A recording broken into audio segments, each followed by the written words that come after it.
Selamat pagi, selamat siang, selamat sore, selamat malam, mantap jiwa. Kembali lagi di segmen anak yang hilang, cari jalan pulang. Pada hari ini kita akan membahas mengenai politik. Ini sebenarnya gue sendiri kurang mengikuti ya. Ini politik itu menurut gue rumit di Indonesia. Rumit, terus kayak yang menjadi kegelisahan gue sih, masyarakatnya terlalu dibodohi gitu sama elit-elit yang di atas, dan ya kita cuma ngikut doang. Dan mungkin ya kalau gue ngerasain dampaknya kalau yang sekarang ini, kayak sekarang kan pemerintahan Jokowi, bukannya gue mendukung atau apa, tapi ya gue suka aja gitu, kayak ada hasilnya apa, jalan tol laut, terus Papua diperhatiin, kayak menyeluruh gitu loh. Ya gue ngeliat di TikTok atau di Instagram tuh katanya utang Indonesia terus bertambah. Saya tahu paling besar, tapi menurutku masyarakatnya pun, kalau gue sendiri ya, itu terpuaskan gitu. Dulu yang cuma berjam-jam, sekarang tuh pakai tol cuma berapa? 12 jam doang. Itu pun enak banget gitu. Jadi kalau yang sekarang, kalau yang dulu tuh kayak gak banyak demo ya. Kayak enggak, kalau dulu tuh ya, saya ingat gue waktu gue kecil ya, setiap kali habis pemilihan tuh BBM dinaikin, terus demo gede-gedean berhari-hari. Itu kayak, terus janji-janjinya tuh pas kampanye tuh kemana gitu. Malah masyarakatnya makin, saya bukan memuji-muji ya, tapi itu yang ada di perasaan saya dan hati saya yang paling dalam ketika saat ini sih. Kita nggak di-endorse pemerintah ya, disclaimer dulu nih. Ya, yang jadi keprihatinan ini sih sebenarnya kan di hari ini ya, setiap kali ada orang yang memuji pemerintah, itu akan langsung dituduh buzzer RT gitu. Wah, ini dibayar ini sama pemerintah itu. Enggak pak, kita enggak. Terus dan sebagai juga mereka yang mengkritik akan langsung dicap sebagai adrun alias kadal gurun. Itu identiknya dengan orang-orang yang kadal tuh yang gini. Ada identik dengan panitia hari kiamat lah. Mereka yang punya kapal surga, identiknya dengan itu, yang kelompok-kelompok radikal intoleran. Dan akhirnya politik kita menjadi politik yang sangat gaduh dan bukan yang mencerdaskan sih. Dan apalagi ya, menurut gue yang meresahkan lagi tuh ini itu, kalau misalnya gini, contoh kita ambil terorisme, dan di kalangan saya yang merasakan dahsyatnya rasanya bom itu mengerikan sekali. Pernah kena bom? Nggak pernah, cuman ketika mau beribadah apa jadi takut gitu loh. Itu kalau kita baca beritanya itu kan termasuk politik juga. Ada politik hitam ya, politik hitam.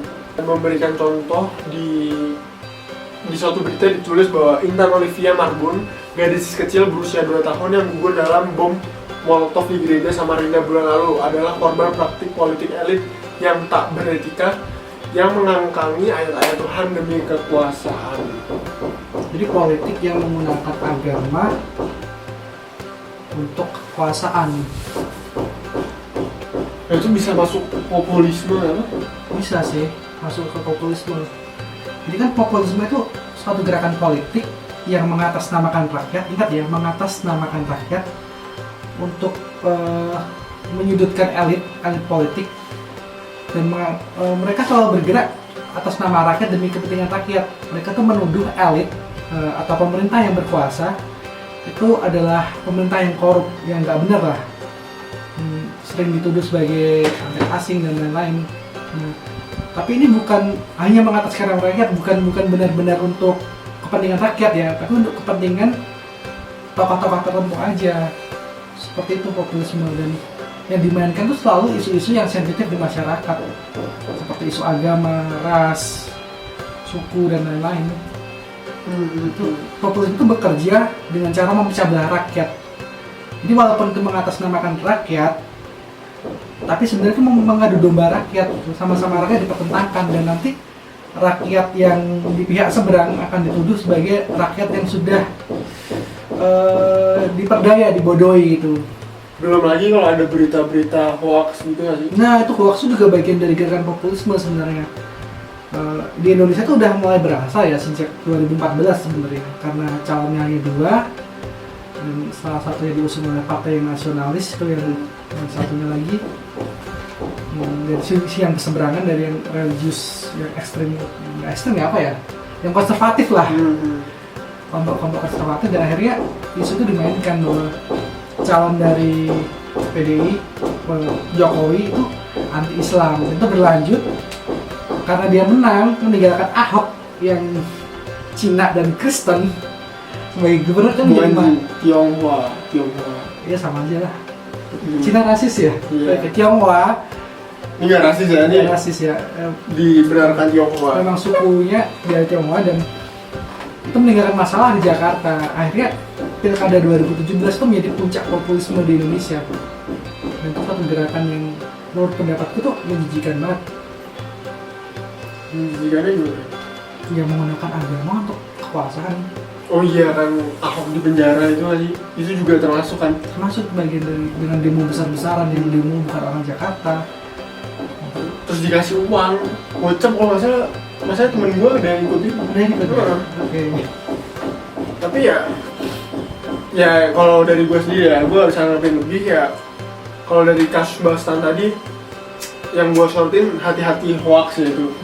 Masa kita tuh jarang banget menyaring, terutama berita-berita dari WA keluarga ini yang bahaya berhubung keluarga sih. Dan gerakan itu kan berlanjut ya, akhirnya dari 2017 masuk ke 2019, lagi-lagi ada duet Prabowo Jokowi. Itu kembali semakin terpolar lah masyarakat, dan waktu itu kita ingat betul ya, ada istilah cebong dan kampret. Setelah si Prabowo-nya jadi menteri, cebongnya berevolusi menjadi buzzer, yang kampretnya jadi kadrun gitu. Jadi masyarakat masih terpecah, dan hari ini ramai sekali kalau ada yang kritik pemerintah langsung dicap lo kadrun gitu kan. Terus kalau ada yang muji-muji Jokowi pasti buzzer. Enggak gitu juga, belum tentu. Nah, terus bentuk ekstrimnya di populisme ya bisa menjadi itu, tindak kekerasan langsung seperti terorisme atau ekstrimnya ke revolusi juga sih. Mungkin ya ini pendapat tuh 65 itu juga populisme sebenarnya, peristiwa 65. Tapi karena itu sensitif banget, skip. Jangan dibahas di sini. Populisme juga itu ada gerakan pemberontakan yang dituduh satu orang, dan akhirnya semua yang dicap partai itu dibantai tanpa pengadilan. Itu juga bentuk gerakan populisme yang ekstrem di Indonesia sih. Ya, Siapa tokohnya? Siapa ya? Itu sudah dalangnya. Wah, jangan diculik Pak. Ya enggak, pokoknya gua ngambil tengah ya. Pokoknya berpolitik tuh menurut gua harus sehat. Ya, Mungkin gini. Mungkin dari pendidikan juga ya. Contohnya ya kalau misalnya di TK nih ada pemilihan OSIS nih, gak di TK juga. ya kan ada OSIS. Oh, misalnya Misalnya di TK. pilihlah calon Pilihnya calonnya yang idol K-popnya sama. Kalau aku BTS, kamu? Nah, di situ sebenarnya udah sumber-sumber apa ya? Ya, karena K-pop sudah menjadi agama, itu bisa menjadi sumber populisme. Maksudnya siapa sih? Nggak gitu deh. Saya nggak, ini beneran. Big Bang ya? Nggak tahu sih gua nggak tahu kalau K-popers Ya, biar gua viral. bisa di take down lah ini.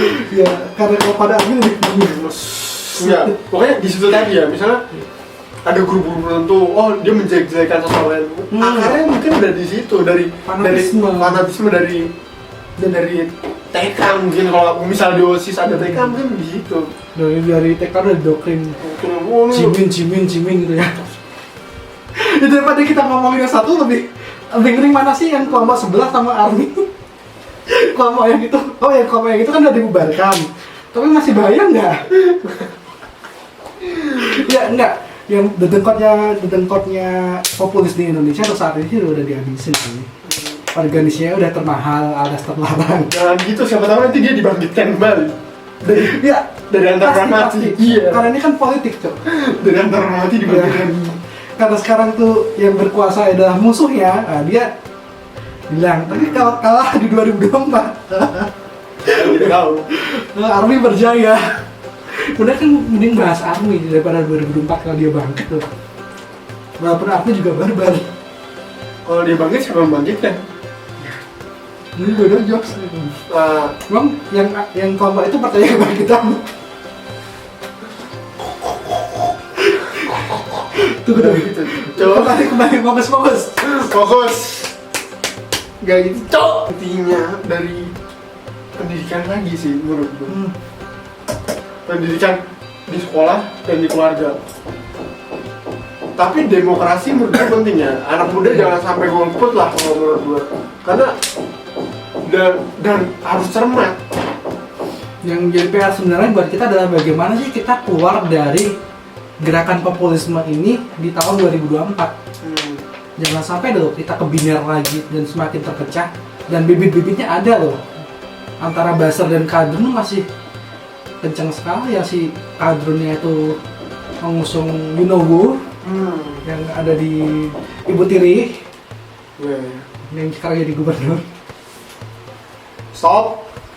Itu kan yang mereka jago-jagokan kan itu. Dan dari pihak sebelahnya, pihak belum ada sih.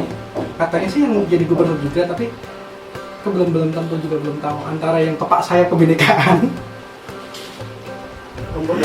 Stop. Stop ya. Stop. Dia balik di mana-mana. Kayaknya nggak ada yang itu nggak tahu. Atau bisa jadi si Prabowo maju lagi kan, skenario kayak gitu kan, nggak tahu. Nah, yang penting adalah bagaimana kita keluar dari populisme, jangan sampai lagi kita terpecah di 2024. Menjadikan itu pemilihan yang sehat. Jadi kita harus pintar mencari informasi. Mencari informasi, jangan termakan hoax, dan tetap berdemokrasi. Karena penting, jangan sampai golput lah.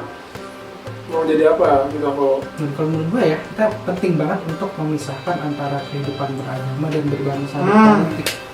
Kuncinya di That's situ. the point, man. Makanya agama itu adalah ranah privatmu, bagaimana kamu berrelasi dengan Tuhan, dan itu cukup kamu dan Tuhan yang tahu. Atau juga berbangsa kita sudah punya apa ya, kesepakatan kan, bahwa kita hidup di bawah Pancasila dan itu mengakui ketuhanan yang Maha Esa. Terus kita punya konstitusi yang menjamin kita beribadah walaupun ada kelompok-kelompok yang dibubarkan. Stop. Stop lagi. Ya artinya nggak masalah bahwa kita udah punya konstitusi itu yang menjamin Anda beragama, menjamin Anda bersolat, menjamin Anda ke gereja, atau apalagi semua itu sudah diatur undang-undang. Jadi pilih berdasarkan agama berarti kamu harus memilih yang terbaik, yang nggak korupsi, yang benar-benar bekerja, yang amanah itu. Dan jangan mau dipermainkan bahwa itu anti asing atau komunis, padahal komunis udah nggak mungkin bangkit, ideologi yang udah mati. Ya intinya itulah pokoknya ya. Sebelum kita semakin keceplosan dalam beragama, Kita tutup saja karena ini sangat-sangat sensitif sekali. Oke, demikianlah dan konten anak yang hilang. Jangan lupa like, comment, subscribe. ya kita kejar target ini, mulai berbahaya sepertinya. Anak yang hilang Cari pengacara.